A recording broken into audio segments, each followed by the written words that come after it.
a cambiar el enfoque desde los lípidos a la terapia antiagregante. Voy a comenzar con una historia. Hace poco hicimos un estudio que observaba la adherencia de la terapia antiagregante en una población con infartos de miocardio. En Estados Unidos, como en muchas partes del mundo, el costo del medicamento es muy importante. Uno de los objetivos principales de este estudio era la adherencia a la medicación, y con las estatinas, por ejemplo, hicimos este estudio y le preguntábamos a los pacientes: ¿toma la medicación? ¿Olvidó tomar su medicación? ¿Con qué frecuencia se olvida de tomar la medicación? Para poder cuantificar estos datos.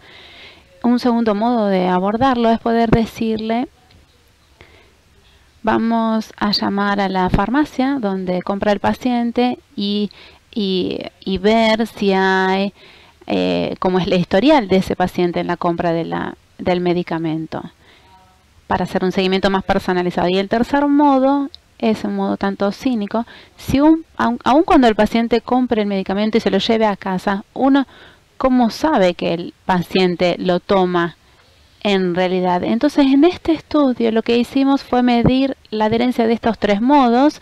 Cuando se le pide al paciente, se le pregunta, el 85% te dice que sí, que toma la medicina sin olvidarse. Nosotros decimos 30 días, por ejemplo. El 85% dijo: nunca me olvido de tomar la medicación, en un plazo de un mes.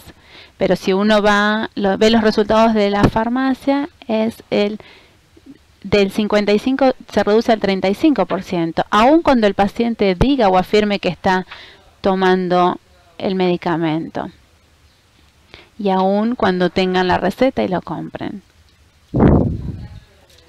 Por eso realmente este punto es muy importante. Quería comentarles esto al respecto. A veces lo que el paciente les dice no es necesariamente la verdad. Y a veces tenemos registros electrónicos donde podemos ver este tema de las recetas en las farmacias. Es otro modo para poder ayudar a que nuestros pacientes sean más, cumplan más con la medicación. Voy a comenzar con un caso de un paciente. Este es Peter, es 68 años, es de Tennessee, de Nashville. Él ingresa al hospital con un infarto NOCU. Había tenido un bypass hace 3 años, es diabético, su fracción de eyección es del 45%, tiene presión alta, hiperlipidemia, le había ido bastante bien, no había tenido ningún problema de sangrado, ningún ACV. Y como él cuando ingresó tenía dolores de pecho, se decidió darle nitroglicerina, se sintió mejor, entonces se planificó que al siguiente día se le iba a hacer un cateterismo para poder ver sus arterias coronarias. Mis películas no son tan lindas como las de Dr. Barnes, solo tengo una foto, pero como pueden ver acá, este es un injerto de vena que se le hizo. Este es un injerto que va de la obtusa marginal, y acá, como ven, es la lesión que se observó ahí.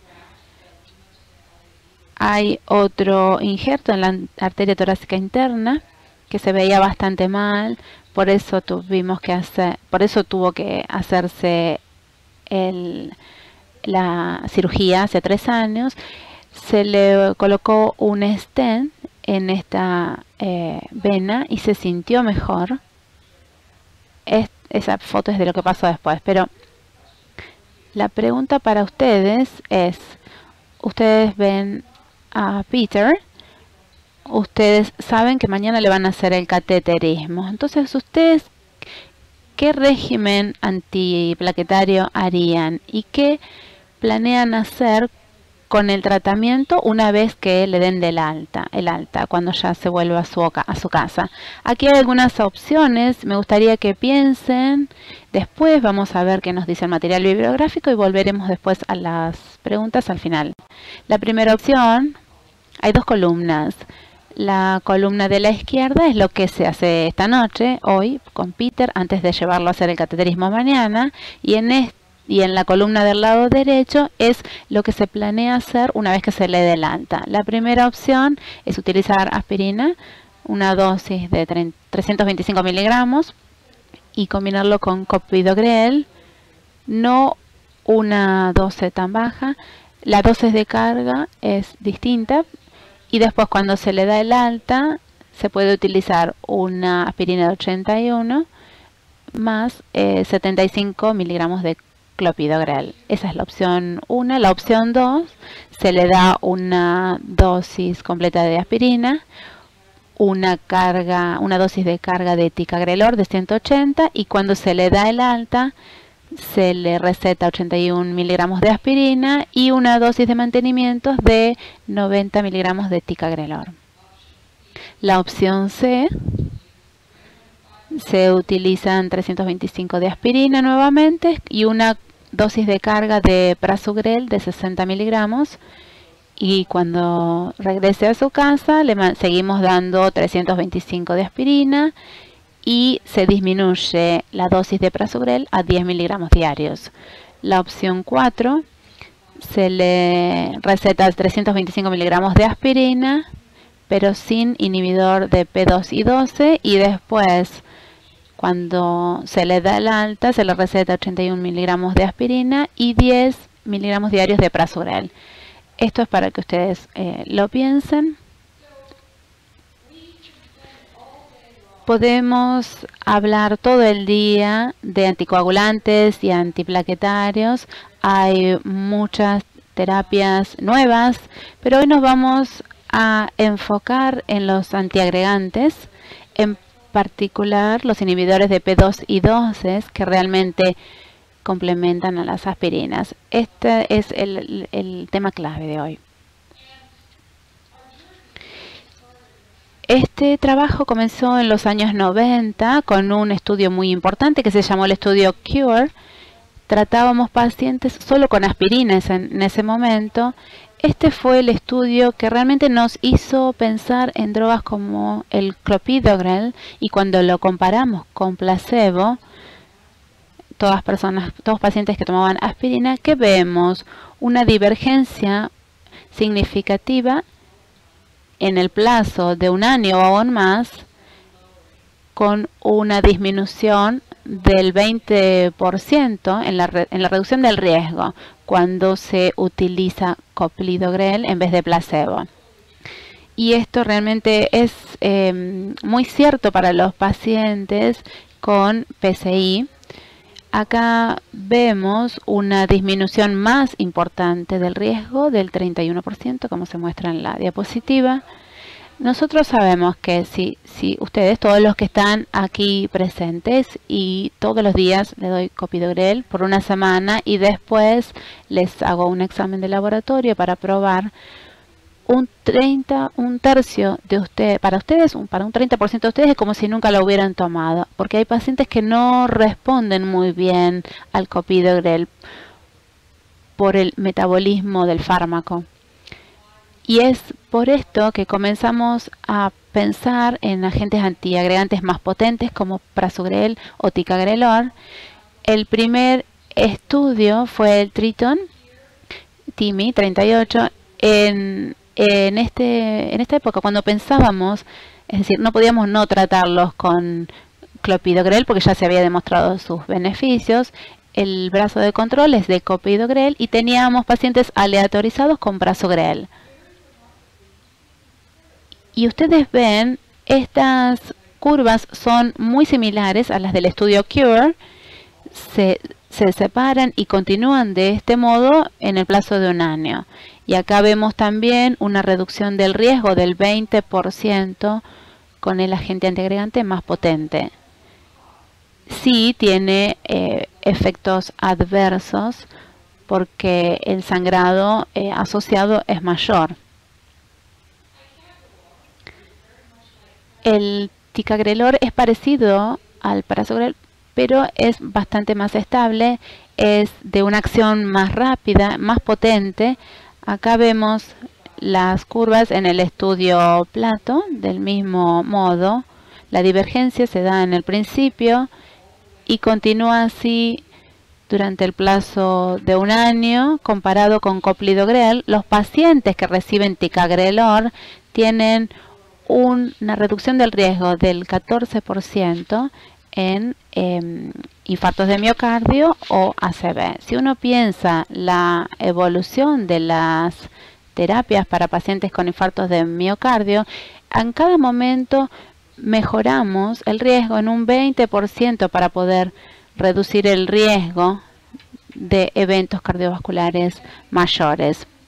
Y porque nosotros cada vez utilizamos tratamientos cada vez más potentes, lo que ven acá en rosa es el riesgo de sangrado. Sí vemos un leve aumento, pero no se acerca ni siquiera a la cantidad de beneficio que nos aporta en cuanto a la prevención de eventos cardiovasculares mayores. Aquí vemos que de aquí a aquí hay un aumento, pero la reducción es realmente más dramática en cuanto a la prevención. ¿Qué nos dicen las guías? Las guías nos dicen que no importa cómo tratemos al paciente con infarto de miocardio, podemos tratarlo con un bypass coronario, le podemos dar solo medicamentos, no importa, uno debe pensar en utilizar estos inhibidores de P2 y 12 por el periodo de al menos un año, una vez que se le da de alta al paciente, luego de que han tenido un infarto de miocardio.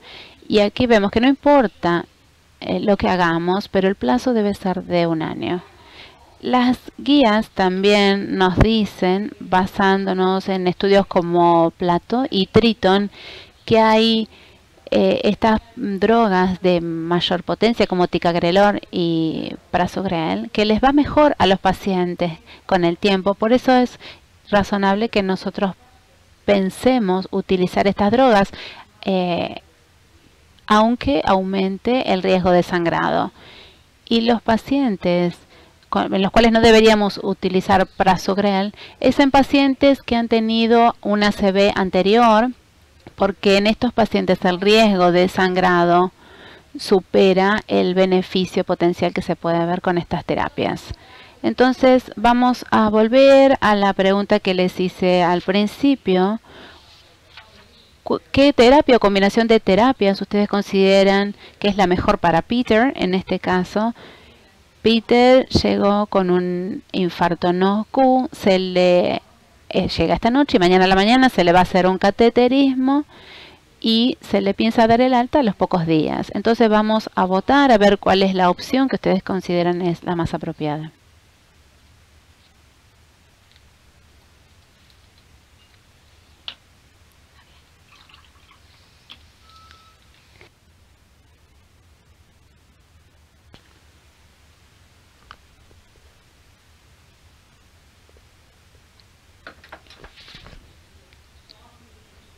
Veo que se inclinan a la opción B. Realmente, probablemente es la respuesta correcta, pero vamos a hablarlo un poquito más. La opción A nos gusta. Clopidogrel es un medicamento eficaz.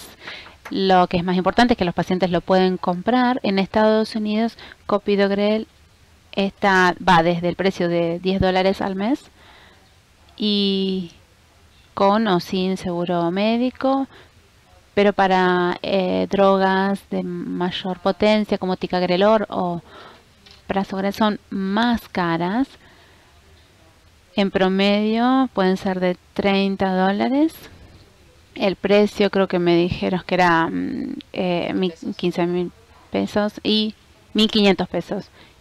Y en Estados Unidos pueden ser $300. Son realmente medicamentos muy caros. Y la razón por la cual A no es la respuesta correcta es porque la dosis de carga no es la correcta. Si queremos lograr el mayor beneficio de este fármaco, debemos hacerlo de manera correcta. Entonces 300 miligramos es la dosis de carga correcta.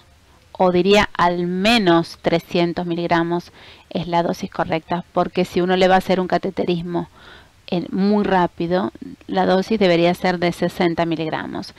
En el pasado utilizábamos 900 gramos, pero el paciente vomitaba, entonces decidimos descartarlo. La opción B, creo que la combinación es la combinación que tiene más sentido, es correcto. Uno tiene una dosis alta de aspirina y ticagrelor, y cuando se le da el alta, la dosis de mantenimiento es de 81 miligramos de aspirina y 90 de ticagrelor.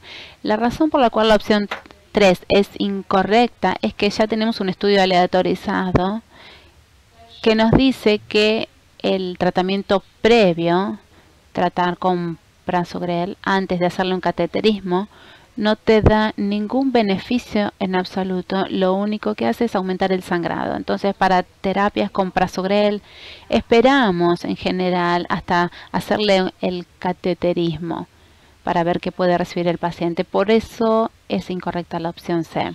La opción D, las guías nos dicen que debemos utilizar el inhibidor, el P2Y12, lo más pronto posible.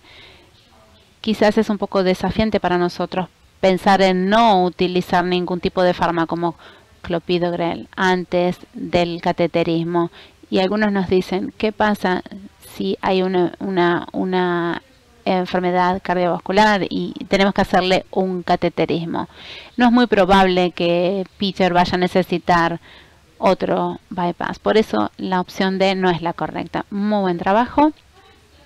Habiendo dicho esto, yo les diría que en Estados Unidos el clopidogrel es el inhibidor P2Y12 más usado. La mitad de nuestros pacientes son tratados con clopidogrel. Ticagrelor y prasugrel se usan entre un 40-45% de pacientes. Es distinto a lo que sucede en Europa. Ellos tienen recomendaciones más fuertes, es de clase 1 para ellos, y en Estados Unidos es una recomendación de clase 2. En Europa es del 60% y 40% del clopidogrel. Y creo que en Argentina clopidogrel es el tratamiento que más se usa. Quizás también pueda estar relacionado al costo. Bueno, vamos a volver al caso de Peter. Ya ha pasado un año después de que tuvo el infarto de miocardio y que se le colocó el stent liberador de fármaco. Le ha ido muy bien. Tomó la medicina que se le recetó en este año. Realmente demostró adherencia. Tiene moretones, pero no demuestra sangrado. Y viene al consultorio. Recuerden, ya ha pasado un año. Y me gustaría que piensen en esta pregunta. Un año después, le va bien. ¿Ustedes qué quieren hacer con esta doble terapia antiagregante? ¿Quieren descontinuar ambas? Es la primera. ¿Quieren descontinuar la aspirina y continuar con ticagrelor? Es la opción B. ¿Ustedes consideran que se puede descontinuar el ticagrelor y continuar con la aspirina? Esa es la opción C. ¿Quieren continuar ambas? Esa es la opción D. Para la opción E continúan aspirina de 81 miligramos y disminuyen el ticagrelor. Y la opción F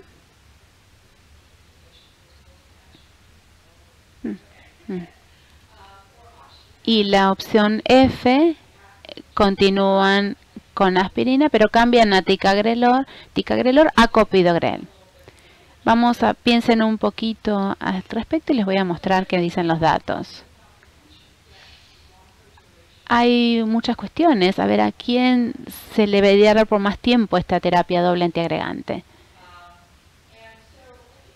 Creo que hay distintos modos de abordar esta cuestión. Hablar con el paciente cuando se lo examine y basarnos en la evaluación clínica. La segunda es utilizar puntuaciones de riesgo validadas. Me gusta, pero voy a volver a comentar un poco en este punto más tarde. Y también debemos pensar cuáles son las preferencias del paciente, porque si el paciente dice, doctor, realmente cada vez tengo menos dinero, me estoy quedando pobre por todo lo que estoy gastando en este tratamiento. Entonces es un aspecto a tener en cuenta. O el paciente les dice, necesito hacerme una cirugía, tengo que operarme, pero mi doctor no me va a operar mientras yo esté con este tratamiento. Son todos factores que llevan a tomar una decisión más personalizada en cuanto al paciente. Un paciente que se le ha colocado un stent, hay características clínicas que predicen el riesgo de una trombosis del stent, que es algo que a todos nos gustaría evitar. Para pacientes, por ejemplo, con diabetes o con disfunción ventricular, problemas renales, estos son factores que predisponen a la trombosis del stent. Entonces debemos decir, bueno, este es un paciente que puede continuar con la terapia antiagregante. También hay características angiográficas. Si se les coloca muchos stent o el stent está en una posición donde uno no está muy seguro de que está bien adherido a la pared o está en una posición realmente complicada, la trombosis del stent puede representar un riesgo, y esa es otra razón para tratar de continuar dándoles la doble terapia antiagregante. Son factores que yo tendría en cuenta en la evaluación clínica al decidir qué hacer con un determinado paciente. Desde el punto de vista de los estudios, uno de los más interesantes es el estudio Pegasus. Este estudio aleatorizó pacientes que ya habían pasado 1 a 3 años después de su infarto y se los dividió puso en uno de 3 grupos. En el primero, con placebo, en el momento del inicio si tomaban algo al inicio del tratamiento lo iban a dejar, por ejemplo, 81 miligramos de aspirina 2 veces al día. El segundo grupo se le administró 90 miligramos de ticagrelor 2 veces al día. Continuaban con la dosis de aspirina que tomaban. Y el tercer grupo tomaban ticagrelor, pero en una dosis mucho menor, de 60 miligramos por día. Y esto fue algo innovador en este estudio. Han pasado de 1 a 3 años después del infarto de miocardio. Uno no necesita una dosis tan alta. Y el resultado principal aquí es la muerte cardiovascular, infarto de miocardio o ACV. Lo que vemos acá es que los pacientes tratados con ticagrelor en todo este tiempo después de que sufrieron el infarto aún se beneficiaban del ticagrelor, aún en todo este tiempo les había ido mejor. Y de modo interesante es que los pacientes con la dosis de 60 miligramos y los pacientes con la dosis de 90 miligramos de ticagrelor. Nada es gratis, o sea, puede haber efectos adversos en la medicación y en este caso es así. Los pacientes tratados con ticagrelor tienen más posibilidad de tener sangrados bajo riesgo, no son hemorragias importantes, no hemorragias intracraneales, pero son sangrados menores o importantes. En las dosis de 60 miligramos, la que vemos en rojo, es un poco menos que en la dosis de 90 miligramos. Quizás con el mismo, si es el mismo beneficio que obtienen con la dosis de 60 miligramos y menos efectos adversos, quizás esta dosis de 60 podría ser la dosis que podríamos utilizar para estos pacientes. Si comparamos el estudio Pegasus con otros estudios menores, este es un metaanálisis. Lo que vemos acá es que continuar el tratamiento más allá del año en general está asociado con una reducción absoluta del riesgo de 1% en accidentes cardiovasculares, infarto de miocardio o ACV, y esto está relacionado con una hazard ratio de 1.3, es un aumento relativo del 70% del sangrado, y esto se traduce en una 0.8% de reducción absoluta, 1.73 total. Eso es lo que debemos pensar, y ahora tenemos que individualizar toda esta información con el paciente que estamos tratando. Y esto resume lo que he dicho. Uno de los scores que uso, de las puntuaciones, es el DAPT. Es uno de los tantos scores, puntuaciones que hay.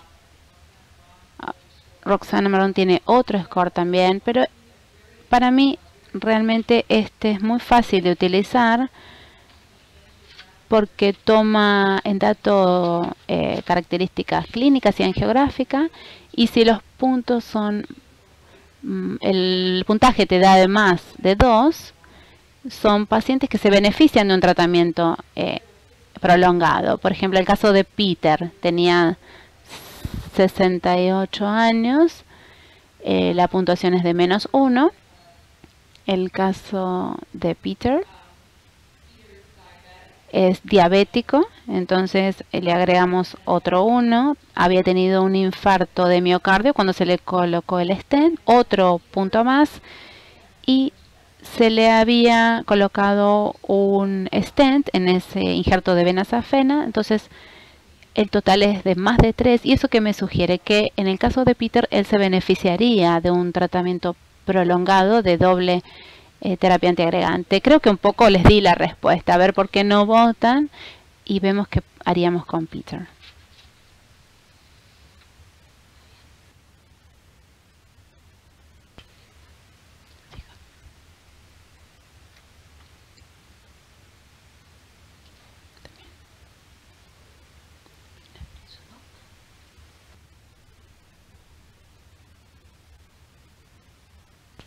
Creo que muchos de ustedes piensan en la billetera. La opción C es la que han elegido, pero están cambiando. Vamos a dar un poquito más de tiempo.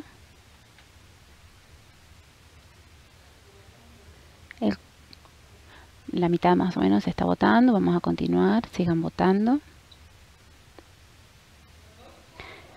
La respuesta más popular es la opción C, que es continuar a la aspirina, pero de tener intricagrelor. Yo diría que en Estados Unidos muchos harían esto, porque como les dije, el ticagrelor es $30 por mes, y a veces es complicado con esta carga financiera. La segunda pregunta más común es la opción E. Desde el punto de vista clínico, si el costo no fuera un tema, yo diría que esta es la respuesta correcta, porque vemos los puntajes de DAPT, que es más de 3, y nos sugiere que el beneficio de continuar con este tratamiento es mayor que el riesgo de continuar el tratamiento. Si uno comparara la dosis de 90 con la de 60, ambas demuestran la misma eficacia, pero la dosis de 60 miligramos es más segura porque el sangrado es menor.